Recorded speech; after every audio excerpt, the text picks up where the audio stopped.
মদিনাওয়ালা যেজন গৌসুল আজম সেজন বাগদাদে ওয়ালা আবু সালেহ মুসা জঙ্গি ছিলেন যার পিতা উম্মুল খায়ের ফাতেমা ছিলেন যার মাতা দুইজন যুগল মদিনাওয়ালা যেজন গৌসুল আজম সেজন বাগদাদে ওয়ালা আবু সালেহ মুসা জঙ্গি ছিলেন যার পিতা উম্মুল খায়ের ফাতেমা ছিলেন যার মাতা দুইজন ও রাহমাতুল্লাহি ওয়া বারাকাতুহু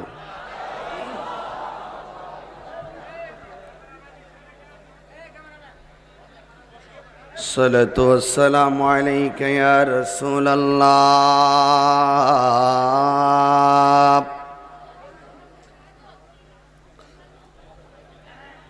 الصلاة والسلام عليك يا حبيب الله الصلاة والسلام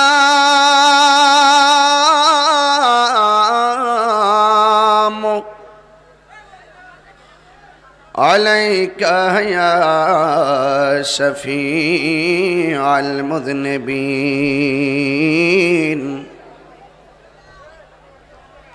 الصلاة والسلام عليك يا رحمة للعالمين اللهم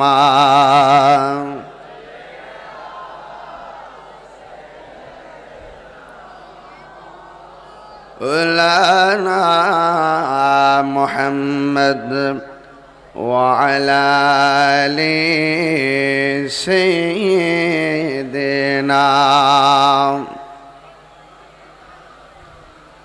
محبت মায়ার সুরে বলি আল্লাহুম্মা সাল্লি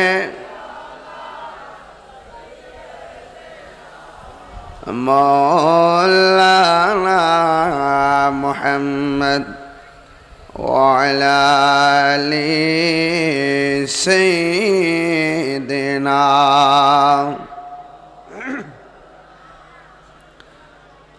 तेरी नस्ल पाक में है बाचा बाचा नूर का तू है आईने नूर तेरा सब घराना नूर का अल्लाहुम्मा सल्ली माइक साउंडটা বাড়াই দাও শুধু মাইকে وعلى آل سيدنا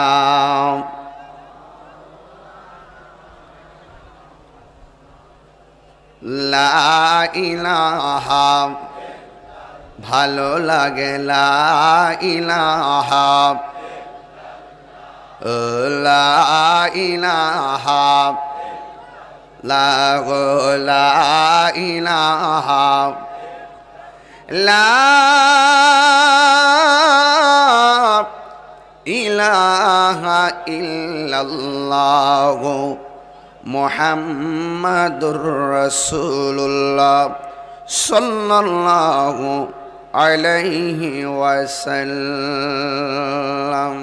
আল্লাহ আল্লাহ আল্লাহ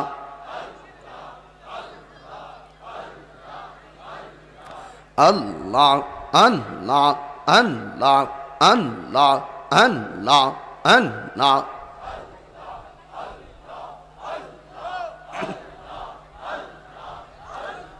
Allah, Allah, Allah, Allah, Allah, Allah, Allah, Allah, Allah, Allah. আল্লাহ আল্লাহ আল্লাহ আল্লাহ আল্লাহ লা ইলাহা ইল্লাল্লাহ মুহাম্মাদুর রাসূলুল্লাহ সাল্লাল্লাহু আলাইহি ওয়াসাল্লাম। সকলে পড়ি আলহামদুলিল্লাহ।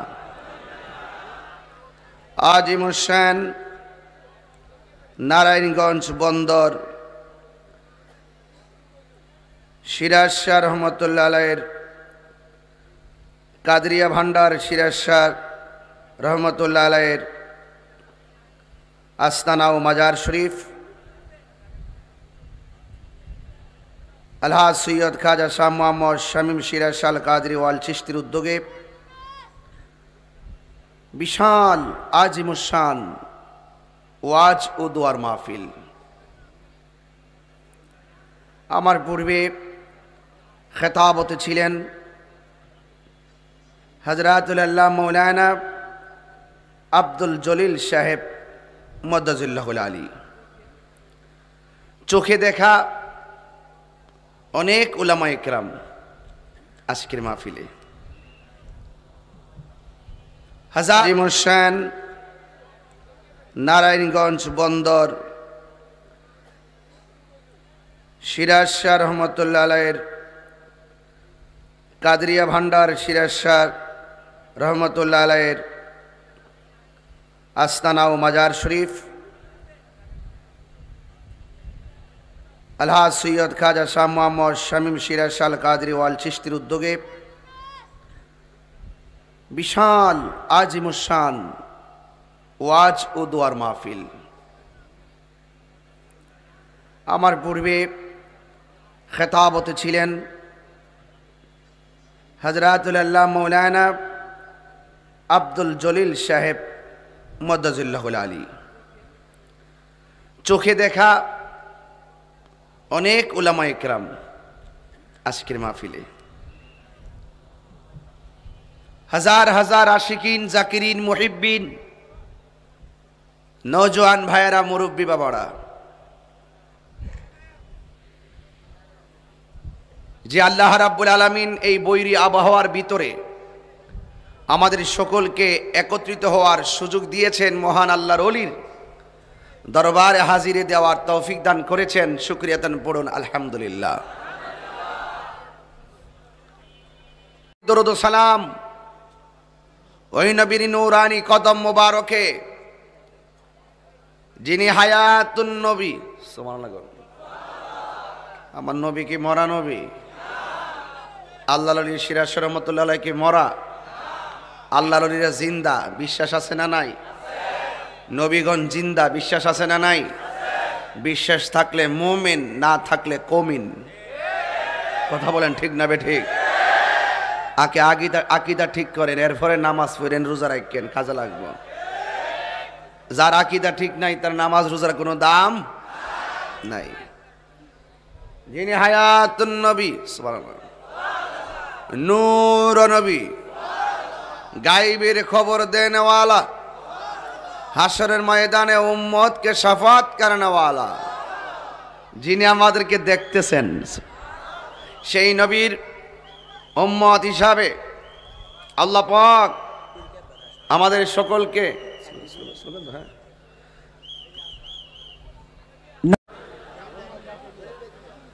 আজকের সার্বিক তত্ত্বাবধানে জাতির একান্ত ঐকান্ত প্রচেষ্টায় উদাত্ত আহ্বানে আজ হাজার হাজার মানুষ আসতেছেন। সকলে জবানটা ছেড়ে পড়ুন আলহামদুলিল্লাহ। ভাইয়েরা আমার, আজকের মাহফিলে আসার পরে আমাকে 9টা বিষয়ে খুব গুরুত্বপূর্ণ আলোচনা করতে বলেছেন। কয়টা বিষয়? 9টা। 1 নম্বর, অলি পর্যায়ের মুর্শিদগণের প্রয়োজনীয়তা সম্পর্কে বয়ান, অলিদের মাজার জিয়ারতের প্রয়োজনীয়তা সম্পর্কে বয়ান, মহিলাদের বায়াত গ্রহণের প্রয়োজনীয়তা সম্পর্কে বয়ান, মুর্শিদের কাছে বায়াত গ্রহণের প্রয়োজনীয়তা উপকারিতা, পাকে পাঞ্জাতনের গুণগান ও আহলে বায়েত প্রসঙ্গে আলোচনা, মিলাদ কিয়াম প্রসঙ্গে জরুরি বয়ান, বড় বীর আব্দুল কাদের জিলানী সম্পর্কে আলোচনা, হৃদয় বিদারক কারবালার কিছু বয়ান, জিকির, মিলাদ কিয়াম ও দোয়া দ্বারা সমাপ্ত। আমরা যারা সুন্নি, আহলুস সুন্নাত ওয়াল জামাত, আপনারা জানেন আমার রাসূল বলেছেন আমার উম্মতের মধ্যে ৭৩টা দল হবে। কয়টা? ৭২টা দল যাবে জাহান্নামে, একটা দল যাবে জাহান্নাম। এই বেটা, হ্যাঁ কোন দেশ থেকে আইছে? ধর, একটা দল যাবে জান্নাতে। কথা কন, কথা কন, হাত তুইলা বলেন, হাত তুইলা বলেন, হাত। আচ্ছা হাত নামান, আওয়াজ করেন, আওয়াজ করেন না। ওলি আল্লাহর দরবার আদব রাখবেন, যারা আদব রাখতে পারবেন কাজ হয়ে যাইব।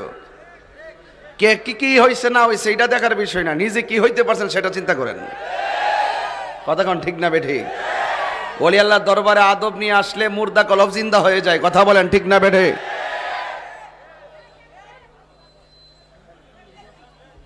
হে কইতে রাইছে। যাক, ফার্স্ট এন্ড লাস্ট ওয়ার্নিং, আদব ঠিক রাখতে হবে। আদবে আউলিয়া। কথা বলেন, ঠিক না বেঠিক? বেয়াদবে শয়তান, বেয়াদবে শয়তান। আল্লাহ বুঝার তৌফিক দান করে। আমিন কন, আরো জোরে কোন আমিন। ভাইরা আমার, আমি বলছিলাম আজকের প্রোগ্রামের সার্বিক তত্ত্বাবধান আলহাজ সৈয়দ খাজা শাহ মোহাম্মদ ইফতি সিরাজ শাহ আল কাদরি ওয়াল চিশতি, সৈয়দ খাজা শাহ মোহাম্মদ মারুফ সিরাজ শাহ আল কাদরি ওয়াল চিশতি। আমি বলছি ৭২টা দল জাহান্নামে যাবে, একটা দল জান্নাতে যাবে। সেই দলটি হলো আহলুস সুন্নাতে ওয়াল জামাত। আর আমাকে যে 9টা বিষয় দিয়েছেন, আহলুস সুন্নাত ওয়াল জামাত যারা এগুলোকে মনে প্রাণে হৃদয়ে ধারণ করে। কথা বলেন, ঠিক কিনা? তবে এখানে আমি প্রথম চয়েস করব পাক পাঞ্জাতন। 9টার ভিতরে আমি প্রথম আলোচনা শুরু করব, 1 নম্বরে আনব। 5 নম্বরে যে বিষয়টা আমার কাছে আসছে এটাকে আমি 1 নম্বরে আনব। 1 নম্বরে এই জন্য আনব, এটি হলো পাক পাঞ্জাতন আর হলো আহলে বায়েত সম্পর্কে আলোচনা। কারণ আপনি যদি ওলি হইতে চান, আপনি যদি মুর্শিদ হইতে চান, আপনি যদি তরিকতের কাজ করতে চান, আপনি যদি নিজেকে সুন্নি দাবি করতে চান, পাক পাঞ্জাতন ছাড়া, আহলে বায়েতের মহব্বত ছাড়া ওলি হইতে পারবেন না, সুন্নি হইতে পারবেন না। তো ছিন্নি খাইলাম কার দ্বারা? মোল্লা ছিনলেন না। কথা বলেন, ঠিক না বেঠিক? আজকে পাক পাঞ্জাতন শব্দটা শুনলে কিছু লোক আছে মুখ বাঁকা করে, ওরা আসলে পাক পাঞ্জাতনের মর্ম বুঝে না। পাক মানে পবিত্র। পাক মানে কি? পবিত্র। পাঞ্জা অর্থ 5, পাঞ্জা অর্থ কি? তন অর্থ দেহ মুবারক। সুবহানাল্লাহ কইতেন না? পাক পাঞ্জাতন মানি হলো 5টি পবিত্র দেহ মুবারক, 5টি পবিত্র নূর মুবারক। মারহাবা জোরে বলেন। এগুলো হেদায়েতের নূর, রহমতের নূর। এটা আমি বলি না, স্বয়ং আল্লাহ বলেন। ভাইরা আমার, পাক পাঞ্জাতন বুঝলাম, শব্দে একটা জুড়ি আছে আহলে বায়েত। আহলে বায়েত কি? আহলে বায়েত নবীর বংশধর, নবীর আহাল, নবীর কলিজার টুকরা, যাদেরকে ভালোবাসলে নবীকে ভালোবাসা হয়, যাদেরকে ভালো না বাসলে নবী পাওয়া যায় না। আল্লাহ রাব্বুল আলামিন কোরআনুল কারীমের মধ্যে বলেছেন, কুল লা আসআলুকুম আলাইহি আজরান ইল্লাল মাওয়াদ্দাতা ফিল কুরবা। সুবহানাল্লাহ বলেন। হে বন্ধু আপনি বলে দিন, হে বন্ধু আপনি বলে দিন, রাসূল বলেন আমি তোমাদের কাছে কিচ্ছু চাই না। উহুদের জমিনে রক্ত ঝরিয়েছি, তায়েফের জমিনে রক্ত ঝরিয়েছি, এর বিনিময়ে আমি কোনো চাই না। একটা জিনিস চাই, ইল্লাল মাওয়াদ্দাতা ফিল কুরবা, আমি চাই শুধুমাত্র আহলে বায়াতের, আমার আহলে বায়াতের মহব্বত। জোরে কন্যা সুবহানাল্লাহ। যাদেরকে ভালোবাসার কথা নবী বলেছেন, আমরা তাদেরকে ভালোবাসতে চাই কি চাই না? আরো জোরে বলুন, চাই কি চাই না? চাই। আমার যুবক ভাইয়েরা, আরো সুন্দর সুন্দর বিষয়গুলো আমাদের কাছে এসেছে। রাসূল করিম সাল্লাল্লাহু আলাইহি সাল্লাম বলেছেন, আন ইবনে আব্বাস রাদিয়াল্লাহু তাআলা আনহু قال قال رسول الله صلى الله عليه وسلم انا شجره وفاطمه حملها وعلي لقاحها والحسن والحسين ثمرتها والمحبون اهل البيت ورقها মিনাল জান্নাতি হাক্কান হাক্কা। শরীরে যত শক্তি থাকে জবান খুলে কোন সুবহানাল্লাহ।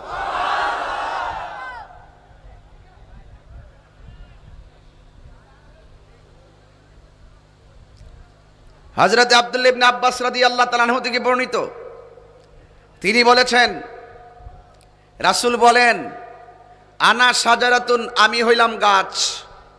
আমি কি? ওয়া ফাতিমাতু হামলুহা, আমার ফাতেমা হলো সেই গাছের ডাল। ওয়া আলিয়ুল লিকাহুহা, আমার আলী হলো সেই গাছের ফুলের পাপড়ি। ওয়াল হাসান ওয়াল হুসাইনু সামরাতুহা, হাসান হুসাইন রাদিয়াল্লাহু তাআলা আনহু হলো সেই গাছের ফল। ওয়াল মুহিব্বুনা আহলাল বাইতি বুরাকুহা, আর এই আহলে বায়াতকে যারা ভালোবাসবে তারা হলো সেই গাছের পাতা। এটার ওজন, এই কথাটার কত ওজন, তরিকায় না ডুবলে আপনারা বুঝতে পারবেন না, মুহাক্কিক মুর্শিদের হাত না ধরলে বুঝতে পারবেন না। এরপরে বলা হচ্ছে ওয়াল মুহিব্বুনা আহলাল বাইতি, যারা আমার আহলে বায়াতকে ভালোবাসবে, মিনাল জান্নাতি, এরা জান্নাতি, হাক্কান হাক্কা, এরা যে জান্নাতি, ইউনিভার্সাল ট্রুথ। আকাশে উদীয়মান তারকারাজির মতো, পূর্বাকাশে উদীয়মান সূর্যালোকের মতো, আকাশে দীপ্যমান চাঁদের মতো সত্য।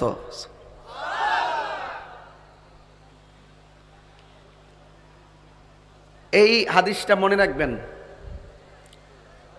তাইলে সকালবেলা যায় বলবেন যে তাহিরি মুখের বাংলা ভাষায় চাপাবাজি করে নাই, তাহিরি দলিল দিয়ে কথা বলে গেছে। যদি বেশি বাড়াবাড়ি করে দলিলগুলো আবার শোনাবেন, যদি না শুনে তাদের কানগুলো কটন বাড দিয়ে পরিষ্কার করে দিবেন। হাদিস বললাম কয়টা? একটা। কয়টা হাদিস বললাম? একটা। 2 নম্বর হাদিস, আল্লাহর হাবিব বলেন জান্নাতে একটা গাছ আছে। আল্লাহর হাবিব বলেন জান্নাতে একটা গাছ আছে, সেই গাছের নাম শাজারাতুল ইয়াকিন। এই গাছের মাঝখানে একটা ফুল আছে, ফুলের মাঝখানে আমি নবীর নূর মুবারক। ওই গাছের 4টা ডাল আছে, চারটা ডালের মধ্যে একটা ডালে হযরতে মৌলা আলী রাদিয়াল্লাহু তাআলা আনহু, আরেকটা ডালে খাতুন জান্নাত মা ফাতেমা জোহরা রাদিয়াল্লাহু তাআলা আনহা, আরেকটাতে ইমামে হাসান রাদিয়াল্লাহু তাআলা আনহু, আরেকটাতে ইমামে হুসাইন রাদিয়াল্লাহু তাআলা আনহু। আবার আমার নবী আরেকটা হাদিসে বলেছেন, জান্নাতে একটা জায়গা আছে, সেই জায়গার নাম হলো ওয়াসিলা।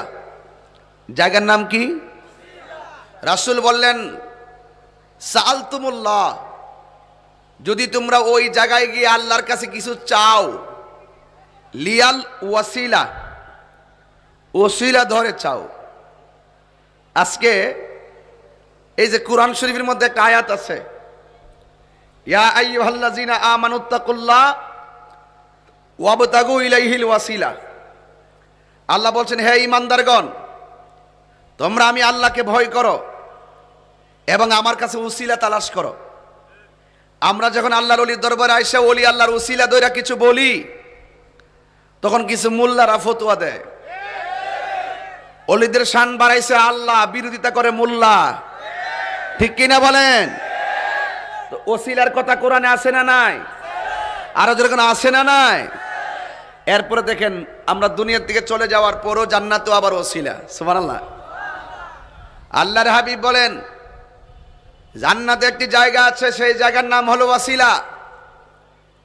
সাআলতুমুল্লাহ, ওই জায়গায় গিয়ে যদি তোমরা আল্লাহর কাছে কিছু চাও, লিয়াল ওয়াসিলা, আমি নবীর ওসিলা দিয়া চাইবাস। সাহাবীরা তো বড় ভাগ্যবান।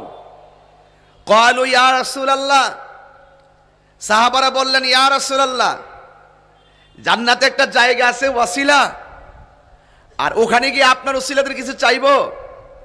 মাই ইয়াসকুনু মাআকা, আপনার সাথে সেখানে গোপন ঘরে কে থাকবে? আর বড় করে কন্যা সুবহানাল্লাহ। গোপন ঘরে কে থাকবে? আমার নবী বলেন, এক নম্বর থাকবে যে আমার নবীর দুনিয়াতে আইসাই যে আমার নবীর থুতু মুবারক প্রথম খেয়েছে, যে দুনিয়াতে এসে যে সর্বপ্রথম আমার নবীর চেহারা মুবারক দেখেছে, দুনিয়াতে এসে যিনি আমার নবীকে প্রথম ডাক দিয়েছে, এক নম্বরে থাকবে আমার আলী মুর্তজা। দুই নম্বরে থাকবে ফাতেমা জোহরা রাদিয়াল্লাহু তাআলা আনহা। তিন নম্বরে থাকবে ইমামে আলী মুকাম ইমামে হাসান মুজতবা। চার নম্বরে থাকবে ইমামে আলী মুকাম ইমামে হুসাইন রাদিয়াল্লাহু তাআলা আনহু। জোরে কন্যা সুবহানাল্লাহ। হাদিস তিনটা বললাম। কয়টা বললাম? এগুলো সুর দিলে আমার 1 ঘন্টা জায়গা আর কি। তো ভাবলাম যে সুর দিয়া এত সময় ইয়া করে লাভ না, কিছু টপিক দিয়া যায় যেগুলো কাজে লাগবে। কথা কোন ঠিক কিনা? এটা বলবো, একটু তোমার হাদিসগুলো এভাবে শিখতে হবে, বুঝতে হবে। হাদিসগুলো বুঝতে হবে ক্লাসের মতো। সুর একটা টান দিমু, সুরের ভুবনে হারিয়ে যাইবা, সকালবেলা ওয়াজ ভুলে যাইবা। এইরকম ওয়াজ শুনে আমরা হৃদয়কে তাজা করতে পারবো না। ওয়াজ শুনতে হবে, ওয়াজকে ধারণ করতে হবে। কথা বলেন ঠিক কিনা? ওয়াজ ধারণ না করলে আপনি প্রেম পাবেন না। তিনটা হাদিস বললাম, আরেকটা হাদিস বলি। আরেকটা হাদিস হলো, এই যে সিরাজ রহমাতুল্লাহ আলাইহির রোজার বরাবর উপর একটা গম্বুজ আছে না নাই? কথা কয় না। ছায়া দেখেন না, আছে না নাই? আছে কিনা বলেন না? আছে। রাসূল বলেন, আরশে আজিমের উপর একটা গম্বুজ আছে। আপনাদের সুবহানাল্লাহর আওয়াজে বুঝতেছি যে আপনার মনে এত গভীর ওয়াজটা বুঝতে পারতেছেন না। আমি তো অনেক ভিতরে ঢুকছি। এখন যদি আপনি আমাকে ইউটিউব দিয়ে যাচাই করবেন, এখন চলবে না। আমাকে এখন আপনাদের ভিতরে আমি ঢুকছি। আপনারা এখন প্রেম সাগরে ডুবেন, দেখবেন পাঞ্জাতন দূরে না, আপনার মনের মনি কোঠায়। ঠিক কিনা বলেন? আপনাকে ভিতরে ওয়াজ ঢুকাতে হবে। আমি বলছিলাম আরশ আজিমের বরাবর কি আছে? কুব্বা, কুব্বা, গম্বুজ। কয় কুব্বাতু তাহতাল আরশ। আরশ আজিমের গম্বুজের নিচে 5 জন লোক থাকবে, আর সব থাকবে গম্বুজের বাইরে। সব থাকবে গম্বুজের। আর এটার ভিতরে ওই গম্বুজের বরাবর 5 জন। রাসূল বলেন 1 নম্বর আনা, হাদিসের ভাষা হলো আনা। 1 নম্বর আমার নবী বলেন 1 নম্বর থাকবো আমি, 2 নম্বর থাকবে আমার আলী রাদিয়াল্লাহু তাআলা আনহু, 3 নম্বর থাকবে হযরতে ফাতেমা জাহরা রাদিয়াল্লাহু তাআলা আনহা, 4 নম্বর থাকবে ইমাম হাসান রাদিয়াল্লাহু তাআলা আনহু, 5 নম্বর থাকবে ইমাম হুসাইন রাদিয়াল্লাহু তাআলা আনহু। এটা কি বলে পাক পাঞ্জাতন? পাক পাঞ্জাতন বুঝছেন তো? 5টা পবিত্র দেহ মুবারক। এখন বলবেন হুজুর ইমামে আলী মুকাম এরা আবার পবিত্র কেমনে? মা ফাতেমা পবিত্র কিভাবে? মৌলা আলী রাদিয়াল্লাহু তাআলা আনহু পবিত্র কিভাবে? ইমামে হাসান রাদিয়াল্লাহু তাআলা আনহু পবিত্র কিভাবে? ইমাম হুসাইন রাদিয়াল্লাহু তাআলা আনহু পবিত্র কিভাবে? আমি বলি না, সূরা আহজাবের মধ্যে আল্লাহ বলেন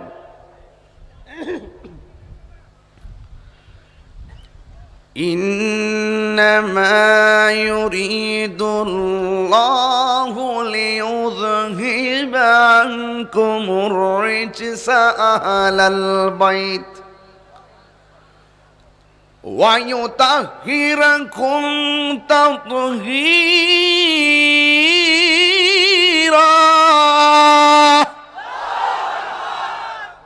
মোল্লার কথা না আল্লাহর কথা?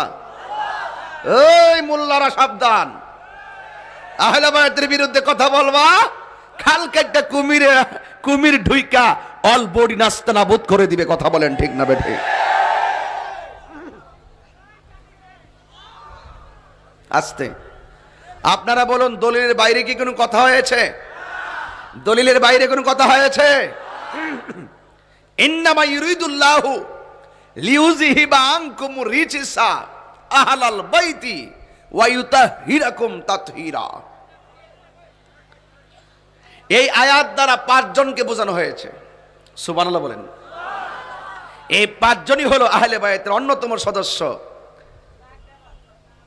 আল্লাহ বলছেন নিশ্চয় আল্লাহ চায় আহলে বায়াতকে পবিত্র রাখতে। যাদেরকে পবিত্র রাখার দায়িত্ব একজনের কাছে, জবান খুলে কোন তিনি কে? আল্লাহ। এই জন্য পাকে পাঞ্জাতন আমরা বলি, আমরা নিজেরা বলি না, দলিলে যা আছে আমরা তাই বলি। মানলে মুমিন, না মানলে কমিন। এর মধ্যে এই যে দেখেন আমি শুরু করছি কিন্তু পাক পাঞ্জাতন দিয়ে, ওয়াজ বোঝার চেষ্টা করবেন কেন শুরু করছি। যেই দরজায় না গেলে, আরে মৌলা আলী রাদিয়াল্লাহু তাআলা দরজায় না গেলে আপনি তো ওলি হবেন তো পরের সাবজেক্ট, আপনি বান্দাই থাকবেন না। আপনি তো বান্দা থেকে তো আপনি বন্ধু হবেন, আগে হয় বান্দা এরপরে হয় বন্ধু। খাঁটি বান্দা হতে হবে এরপরে বন্ধু।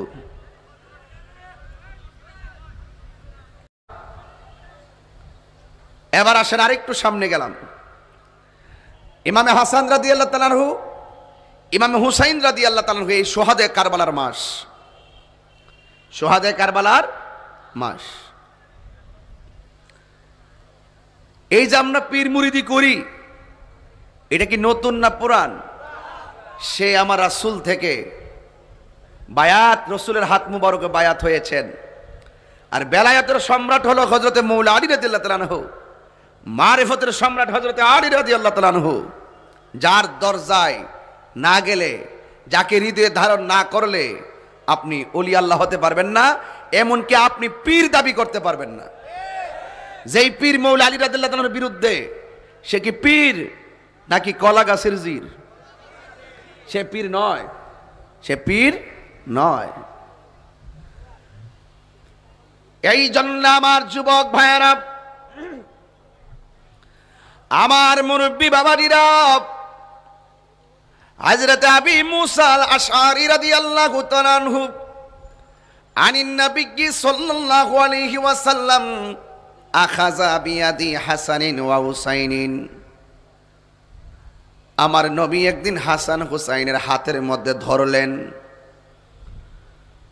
মানে আহাব্বানি, আমার রাসূল বলেন যারা আমি নবীকে ভালোবাসলো, ও আহাব্বা হাযাইনে, আমার হাসান হুসাইনকে ভালোবাসলো, আমার নবী বলে এই তিন জায়গায় ভালোবাসা রাখলে চলবে না। মুমিন যদি হতে হয় ও আবাহুমা, তার বাবা হযরতে আলীকে মহব্বত করতে হবে। এরপরে বলছেন ওয়া উম্মাহুমা হাসান হুসাইন রাদিয়াল্লাহু তাআলা আনহুমার আম্মা জানকে ভালোবাসতে হবে। যারা এই পাঁচজনকে ভালোবাসবে তাদের কাছে আপনি যায়া বায়াতে রাসূল গ্রহণ করবেন। এখন হলো বায়াতে রাসূলের প্রয়োজনীয়তা, এখন হলো মুর্শিদ ধরার প্রয়োজনীয়তা। মুর্শিদ কেন ধরবেন, কাকে ধরবেন? যার মন চায় তার কি মুর্শিদ ধরা যাবে? কাকে ধরবেন? টুকা দিয়া দেখবেন তার ভিতরে আহলে বাইতের মহব্বত আছে কিনা। এই যে এজিদ পন্থীরা, এই যে এজিদের পক্ষে অনেক লোক আছে না নাই? অনেক দালাল আছে না নাই? এজিদকে কি মুমিন বলার সুযোগ আছে? এটা মুসলমানই না, কথা কোন ঠিক না বেঠে? এই জন্য আমার যুবক ভাইয়েরা, আমার নবী আপনার নবী হাদিস মুবারকের মধ্যে বলেছেন আমার আহলে বায়াত হলো নূহ নবীর কিস্তির মতো। নূহ নবীর কিস্তির মধ্যে যারা উঠেছে তারা যেমন করে বেঁচে গিয়েছে, আমার আহলে বায়াতের মহব্বত যার হৃদয়ে থাকবে আমার আল্লাহ রাব্বুল আলামিন তার হাসরের ময়দানে ইহকাল পরকালে মুক্তি দান করে দিবে।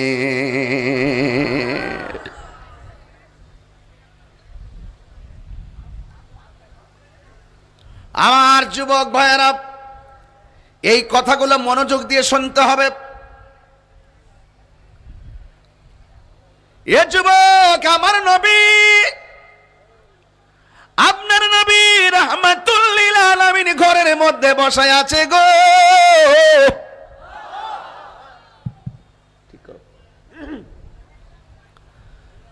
ওই মুহূর্তে জিবরাইল আলাইহিস সালাম আসলেন। আয়েশা বললেন ইয়া রাসূলুল্লাহ, উর্দাকাশে আমার আল্লাহ একটা ছেলে আর একটা মেয়ের বিয়ের পাকাপোক্ত করে বাস্তবায়ন করেছেন।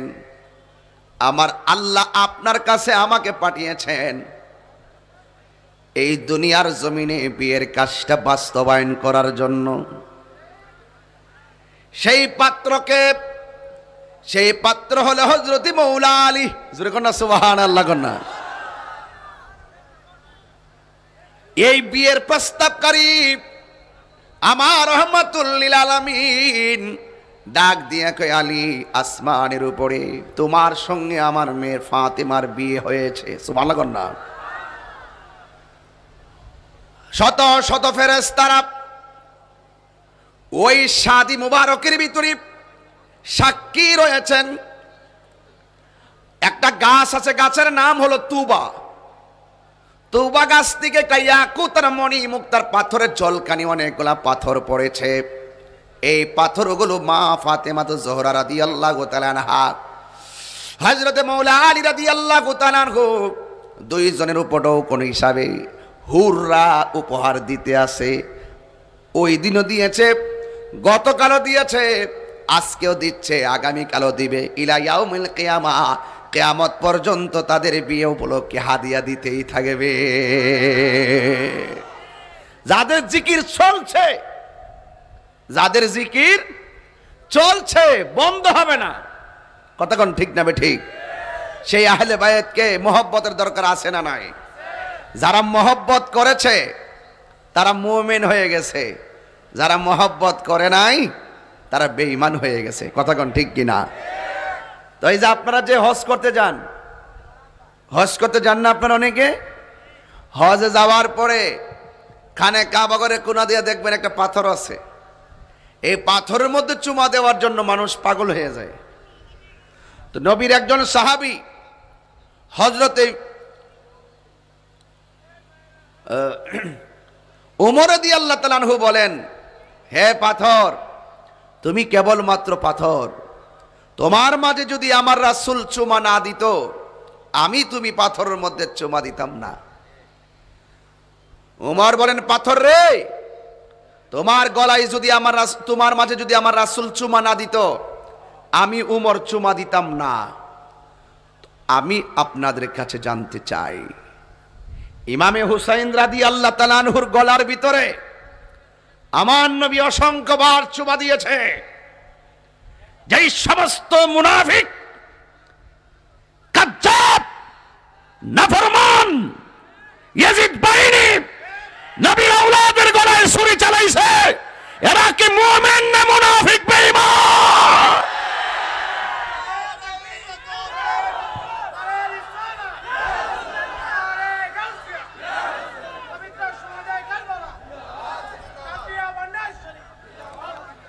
আমি কি আপনাকে বুঝাতে পারতেছি? এইভাবে কথা বললে আমি সারা রাত বলতে পারবো, কিন্তু আমি যে টাচগুলো করতেছি টাচগুলো খেয়াল করবেন।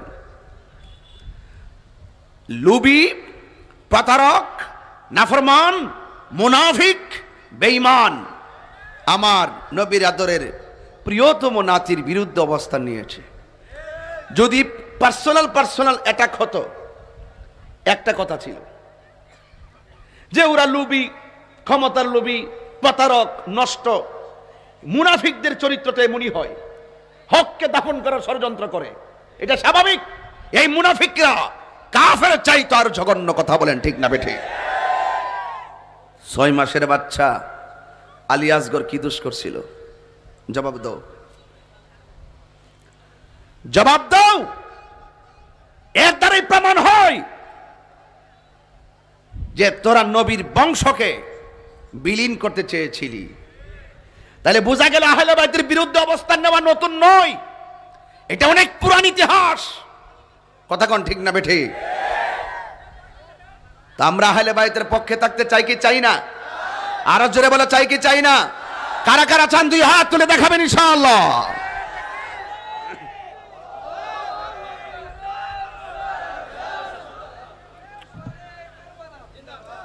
আস্তে এই দরবারে মাহফিল চলুক, চান কি চান না? আরো যারা চান কি চান না? এই যে আজকে আহলে বাইতের আলোচনা হচ্ছে, এই মাহফিলটা হওয়া থেকে কার কোনো অ্যালার্জি হয়েছে? কিছু অ্যালার্জি আছে মানুষের, আছে না নাই বলেন? এই যে পাঞ্জাবের কথা বললাম, বিষয় দিচ্ছেন 9টা, আসি কয়টা? একটাত আছে, একটাত। এটি হলো ইমানের মূল। এই ইমানের মূল ঠিক রাখতে পারলে আপনি সুন্নি, আপনি মুমিন, আপনি নেককার, আপনি পরহেজগার, আপনি কামিয়াব। এই মূল ঠিক না রাখলে গাছের ডালে পানি দিলে চলবো? কথা কন, চলবে না।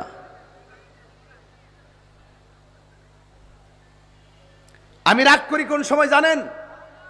ইমামে আলী মুকামকে শহীদ করছে, একটা পর্ব 6 মাসের বাচ্চাকে শহীদ করেছে। এই ইয়াজিদের পক্ষে মসজিদের মেহরাবে দাঁড়ায় আবার কিছু মৌলবী দালালি করে। যখন দেখেছে ওই ইয়াজিদের পক্ষে বাংলার মুসলমান মেহরাবের মধ্যে দাঁড়িয়ে তারা গান গায়, শান গায়, ইয়াজিদের পক্ষে দালালি করে, তখন আমাকে সতর্ক হতে হয়েছে যে এরাও সেই কুফার উত্তরসূরি, ইয়াজিদের উত্তরসূরি। কথা বলেন ঠিক কিনা? তাদের কাছ থেকে সাবধান থাকতে হবে। এজিদকে কি মুমিন বলার সুযোগ আছে? এক বেচারা আমার কে হুজুর, এজিদ তো একটা মর্দে মুজাহিদ ছিল, এজিদের তো কোনো দোষ নাই। আগে দোষ না থাকলে অসুবিধা কি? তোর ফুত হইলে তোর ফুতের নাম রাখিস এজিদ। হুজুর হুজুর হিডা আবার কোনটা? আমি কি হিডই তো হিডা, হিড হইতো হিডা। যা খেয়ে দিকে যাইতাম না, ওই লাইনে যাইতাম না। লাইন 4টা আছে আমার কাছে। শুনেন, হিডা হিডা হে এজিদের নাতির হইতো হিডি। কুফাকে এমনি হইছে, এমনি হইছে। যেই নবী সৃষ্টি না হইলে, যেই নবী সৃষ্টি না হইলে ওয়ালা সামা, আকাশ হতো না, ওয়ালা আরদুন, জমিন হতো না, ওয়ালা মালাকুন, ফেরেশতা হতো না, ওয়ালা ইনসুন, মানুষ হতো না, ওয়ালা জিন্নুন, জিন হতো না, ওয়ালা আরদুন, জমিন হতো না, ওয়ালা মাউন, পানি হতো না।